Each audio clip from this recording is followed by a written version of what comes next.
What's up, visionary? I am Clee Davis, your vision actualization mentor. If this is your first time listening to the podcast, this show was designed to help you break down any barriers keeping you from building the vision you have for your life. And today, I'm going to be talking to the Crystal Berger. Crystal is a journalist for the Fox News channel. She's also a lifestyle feature host, producer, contributor, and author of the Be Extraordinary podcast. She has been featured on Fox News Channel, of course, the Dr. Oz Show, Trinity Broadcasting Network, Black Enterprise Magazine, so many other different places. The list can go on and on. She's interviewed the likes of Ray Lewis to Trey Songz to Ricky Smiley to Jay Williams to Russell Westbrook. It's her lineup is crazy, and I talked to her today to get a little inside scoop on what exactly her story is and what her vision story process was like. And when I tell you, this story of hers is so inspiring, so uplifting, and so real and raw, telling you exactly what it takes to get to your vision and your dreams, man, it's so good. And I'm excited to share this episode with you guys today. Sonexa, our visionary profile, please. Loading. Visionary profile. Crystal Berger. Hometown, West Baltimore, Maryland. Occupation, journalist, lifestyle feature host, producer, contributor, and author at Fox News. Billboard quote: surround yourself with purpose, on purpose, in order to live in your purpose. For weekly visionary value, subscribe to the show. Enjoy. Born and raised in Baltimore, Maryland, West Baltimore, single parent family, always knew very early on that I wanted to be a journalist. No question about it. As early as 15, I used to watch this show called Teen Summit. They used to come on BET, and the host there was Ananda Lewis, and I remember just watching her interviewing all of these amazing people, from Tupac to Jada Pinkett Smith, just about our music and our culture. And I knew very early on that I wanted to be like her. I had no idea how to get into the media industry. So when I went to college, I majored in English with a minor in communications and education, because the school that I went to didn't have a broadcast journalism program. So I ended up kind of going the roundabout way to getting to the end destination. And so I was on a career path of becoming an English teacher, even though I didn't want to be an English teacher. Like at the end of the day, I knew that I wanted to be a journalist. But again, it's one of those fields where like your next door neighbor isn't a journalist. Like your next door neighbor may be a nurse or maybe a teacher, but they're not a journalist. And so I never had anybody in my direct community that could say, these are the steps to becoming a journalist. So for me, I ended up coming out of college with the English with the minor in communications and education. I taught high school for 2 years in Washington, D.C. And I was like, no, this is not it. Like, this is not it. I love my babies, but this is not it. And so I ended up going to law school for a year. Oh, wow. Okay. Yeah, I went to law school for a year. Was in class with people who were 5th and 6th generation attorneys. They knew that that was what they wanted to do. Like, they knew that they were passionate about the law. And I really was like, this ain't it, And so when I left law school, I was like, man, I was still kind of searching and trying to figure out, like, how would I get to the proper destination? And so I started to pursue some entrepreneurial type efforts, because I had like a lot of background in contracts at this point. I knew a lot of professional athletes, and a lot of guys like were coming to me for different things, like help with their media stuff.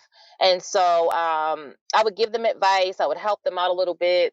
And so I was like, well, maybe I can kind of flip this and turn this into a business. So I was taking a class with the entrepreneurs of Baltimore. Women entrepreneurs of Baltimore. And one day, a guy who I befriended had just started an online magazine, Dave Zake, one of my best friends to this day, ran into class and said, Crystal, oh my God, I need somebody to go and interview some of the Baltimore Ravens tonight. And I was like, okay. Okay, I'll go. And so my very first interview ever was with Ray Lewis. Had no Wow. experience, I had no experience, no anything in the industry. I just went, I dressed up, looked really nice. All I knew is that women on TV or people on TV just look really good, And so I dressed up, went and did the interview. The interview was terrible, but it ended up getting like 80,000 hits on YouTube.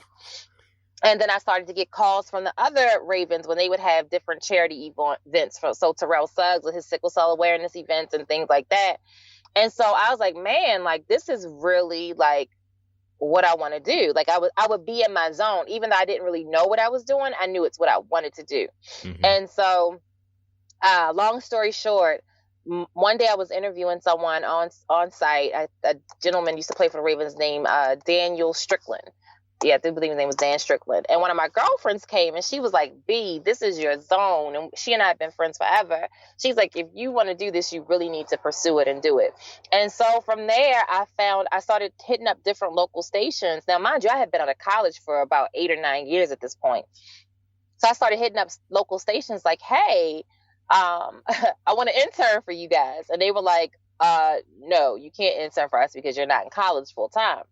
And so I ended up finding a local broadcasting school called BIM, Broadcasting Institute of Maryland. And I went to that program. It was like a trade school, paid money out of my own pocket to go. And from there, I was able to get my first internship with WJZ in Baltimore. And because I was working my business in the daytime, I was going to school midday. The only department I could intern in was the sports department because that's the only department that stayed open late. So I was cutting tape during basketball season, and luckily I love basketball, so I was cutting tape, working under Mark Viviano at WJZ. And from there, I realized, like, hey, I'm in my mid to late 20s. I'm not a baby. If I'm going to really pursue this broadcasting thing, I'm going to do it. I'm going to do it big. So I only applied to major market stations. One thing about my personality and how I did it, I'm extremely persistent. Like, I don't let people tell me no. Like, no means maybe means yes, and yes means we going to tear the roof off of this thing, right?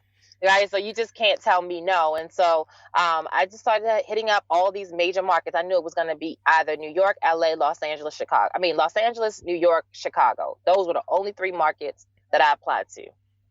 And when I was in broadcasting school, my professors was like, oh, no, Crystal, you're going to have to go to a local market. Nobody goes to the top. I was like, well, I'm number one in my mind, so I'm going to the top.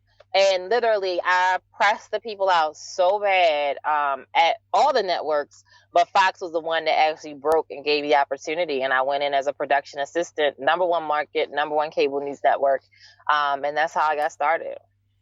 Wow. I kind of want to dive into so we hear the highlight points of people's stories. And sometimes we kind of we think that that was the story, like linear, but there's so many parts in between. I'm kind of curious about that portion when you had finished college and you said you had an English degree, right? And you were teaching in DC, and at that portion, what were you doing to kind of you know where you want to go? You have this vision in your head. You're not quite there yet.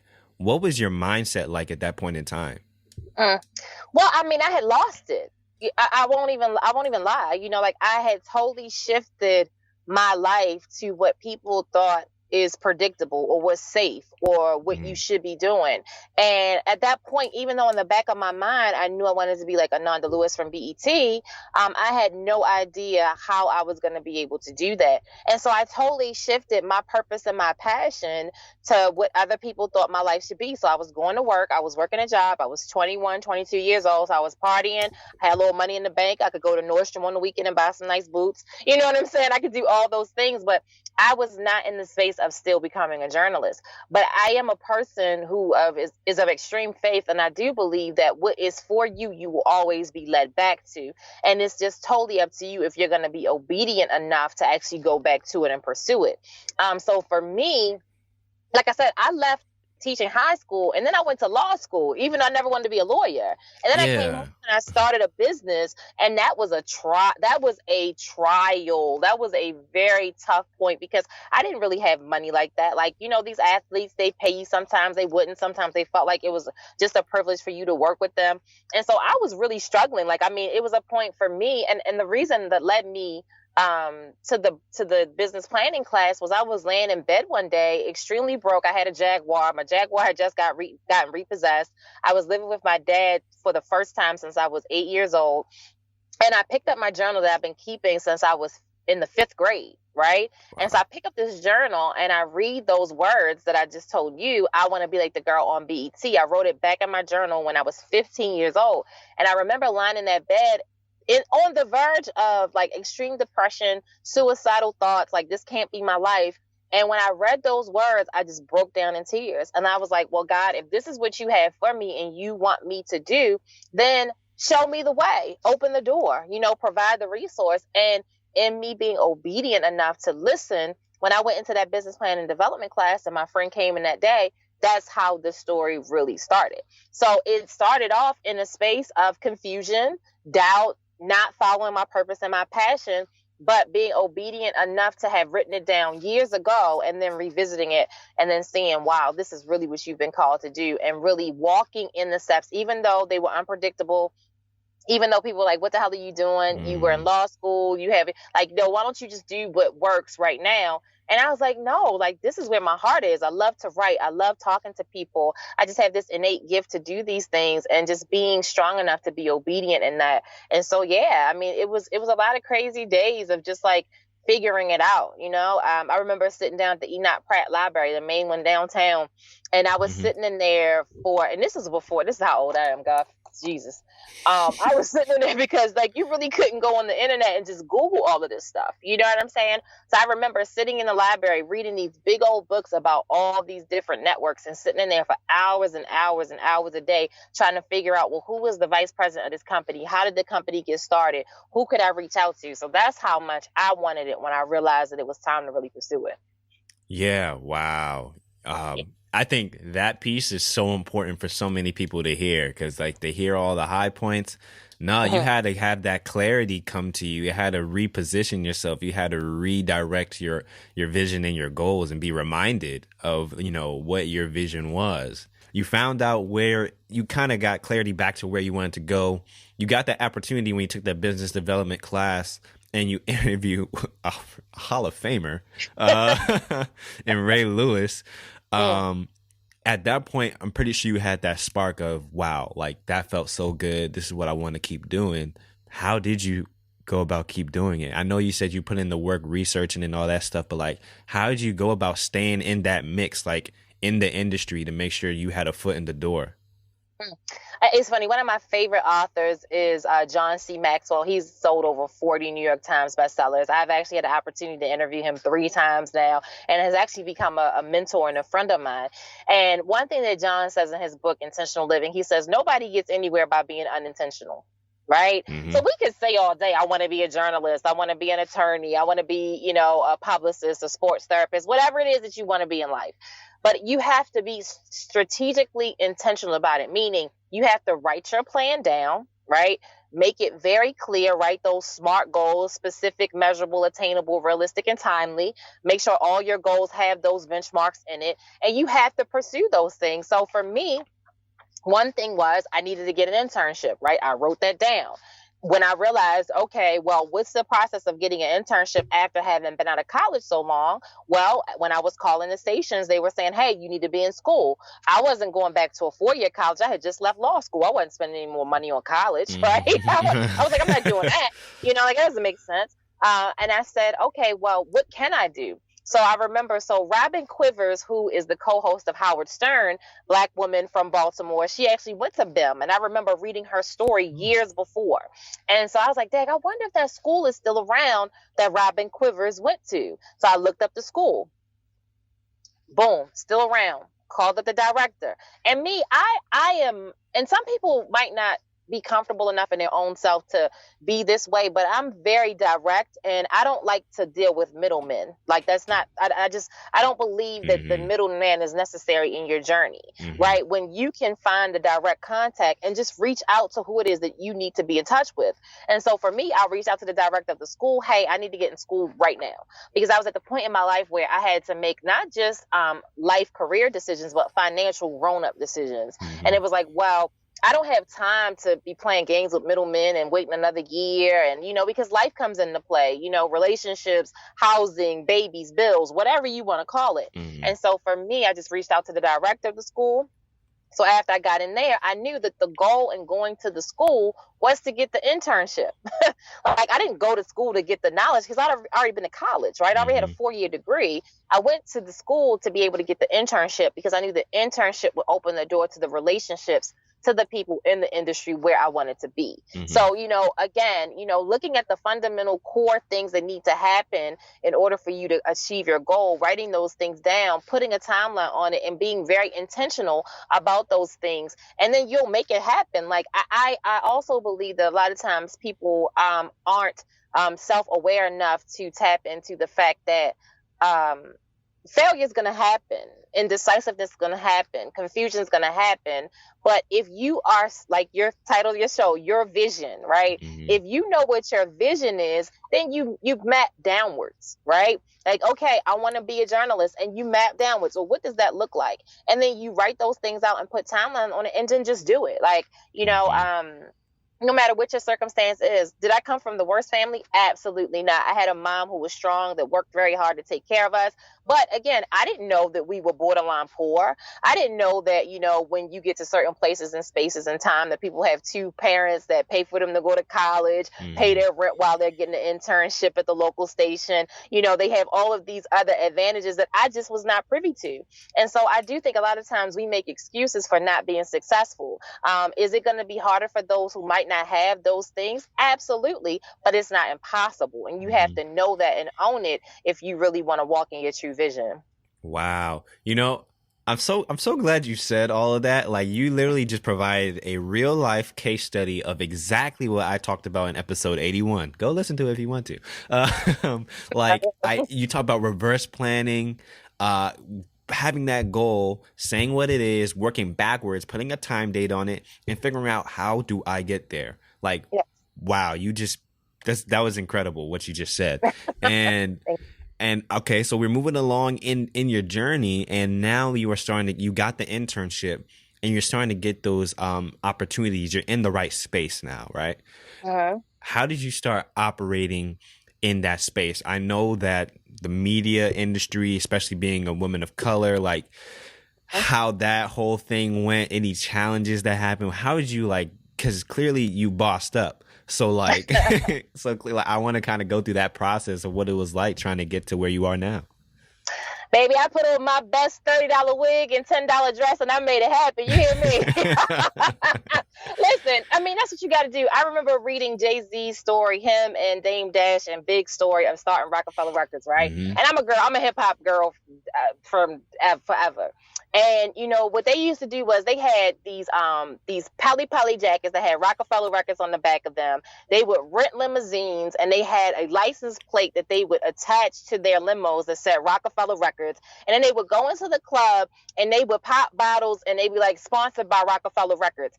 They did not have a record label at the time. Okay, they were just starting. These brothers were hood dudes just out here, and they faked it until they made it, right? They had so much buzz as Rockefeller Records before they were this major entity, just by creating the image of we are rappers, we are label owners. And so y'all need to rock with us because we are Rockefeller Records.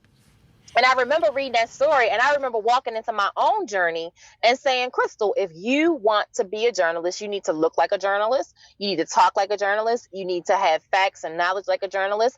And then people will start to believe that, hey, you are a journalist, but you first have to believe that you're a journalist. And so for me, I never really, again, I'm crazy. I have this level of crazy, faith or whatever, that I know that I can create whatever reality I desire, And so I walked into these spaces looking like, whoever the local anchor is, here in Baltimore that people want to be. And, I went into these different meetings, different engagements, and I always looked the part. You would never see me not act as if I'm not a journalist. I would always be inquisitive. I found some very good mentors, people that were in the business that looked like me, that could give me guidance. And not all of the African American women who are journalists that look like me received me for whatever reason. I can't even really entertain what that was about. But there were very strategic women who I met on my journey who have been in the business for a very long time. One woman who I love to this day, Arthel Neville, I haven't talked to her in a long time, but she helped to start E! Entertainment Television. And I remember coming into Fox, and this woman literally had her wardrobe that she was giving away. And she said, well, you need a tape. And she said, Crystal, go into my office, because she had her whole wardrobe in her office. And she said, pick whatever you want to wear and just take it. And I mean, these are like, $700, $800 suits, beautiful colors and things like that. And, for me in that moment, just her giving me those suits showed me that she believed in me enough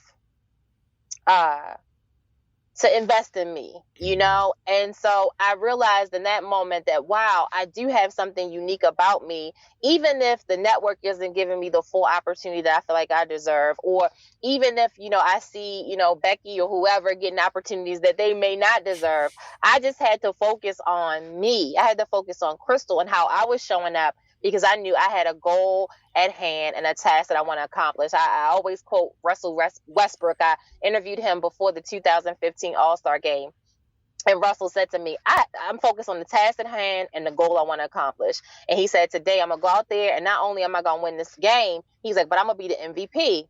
And I remember that man saying it, and I remember being in the press box and him achieving that goal. And that always stuck with me, for the last 5 years. It's been 5 years now since that interview. It's like, if you're focused on the task at hand and the goal that you want to accomplish, the other stuff, it doesn't matter. Like, will it get to you? Yes, but it can't make you or break you. You just have to know that that's a part of your process. And there's a purpose in your process. Like, a lot of people say they want the end goal, right? That they want the prosperity or they want the big, big thing, but you cannot get there without going through the process. And everybody's process is different. A lot of times in industries like media, we always look at, what this person has at the end. And it's like, you never know what that person had to go through and or sacrifice to get where they are. So don't ever look for somebody else's life or want somebody else's life, because you don't know what they went through to get where they are. And so I don't even remember the question at this point, but I hope I answered it. Yeah, I just talked about that, what the process was for you to kind of get to where you are now. And like, you got your foot in the door, you were in the space, but now you got to put in the work, right? Yeah, man. I mean, even with that, like, putting in the work is so real. Like, I had such a learning curve because I had never worked in like a local station. I had only interned at a local station, and I went to the #1 market at a cable news network. So we're not just doing local news. We were doing national news, international news, global. And I would have to come in. Now, mind you, I already had to be to work at 4:30 in the morning.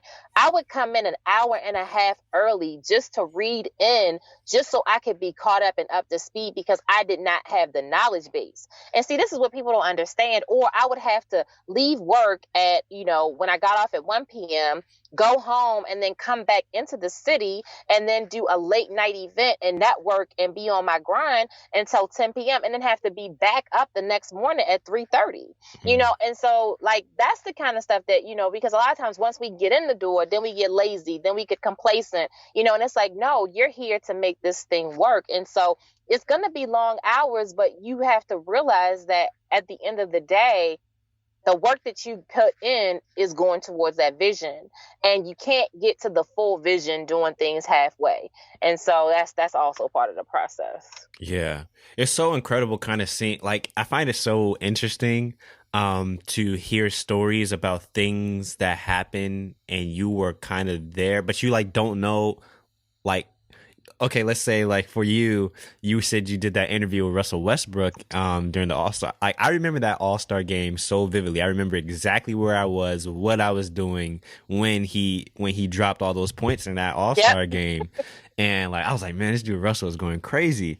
And now that I think about, like, okay, I'm here talking to you now in 2019. That was back in 2015. And you were there interviewing him, and who would have thought that I would be interviewing you? Like, I just think about that. It's like so crazy. Like, you don't know who's where in their story at that point in time in your life. Like, it's so interesting to me. And I kind of want to know, I feel like it may be a story behind, well, I know it's a story behind it, but kind of see if there's some details that we could possibly get into if you're comfortable with it, about how you got to Fox. Like, how did you, like, that's huge. Like, wow. And I just want to know, like, was there a process of doing that? And if so, like, how did you do it? My process was so untraditional. Like, I literally, when I tell you, I picked up the phone and called the woman in HR every single day. But I did that for every network, right? And it's interesting, but you are always going to end up where you're supposed to be. So people can say what they want to say about Fox News. It's fine. I get it, right? But at the end of the day, they had a diversity initiative at the network where they were looking for minorities to come into the company because minorities just didn't want to work there, right? And so, and I'm not saying other companies don't have those kinds of initiatives, but this one was very strategic. We were actually mentored by the CEO of the company. 4 of us were picked per year. And so when I was reaching out, they knew I was a woman of color. They knew that I was passionate about it. They just didn't know where to put me. And so when the right opportunity opened up and I called again that one day, the one woman just said, Crystal, just come for an interview. And I remember catching the train from Baltimore to New York 5 times to interview with Fox. And my final interview was a phone interview with the VP up there at the time. He's no longer at the company.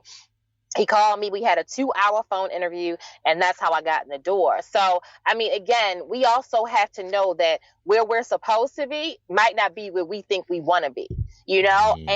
But because of me being there, I had so many opportunities in that diversity program where I met the CEOs of, I'm talking about Dunkin' Donuts, Goya, all of these major decision makers in the country participated in this program. So not only was I able to go into the company, I was able to make the company work for me. And so a lot of times we have to really look for opportunities where we can maximize our potential, right? So yeah, I could go to somewhere where there's a sea of Black women, but then am I the unicorn in the room, right? And because I know that I want to use my uniqueness as my advantage, I'm going to go and capitalize and get whatever I need from wherever I am, and I'm going to take it where I want to go. A lot of people aren't willing to do that. I mean, and I know I give a lot of hip hop references, but I think about Puffy. Puffy would catch the train from DC to DC to Sony Records, you know, as an intern, not making any money, right? And then he had to go into a space where he was working as A&R, but he wasn't necessarily doing what he wanted to do. But guess what?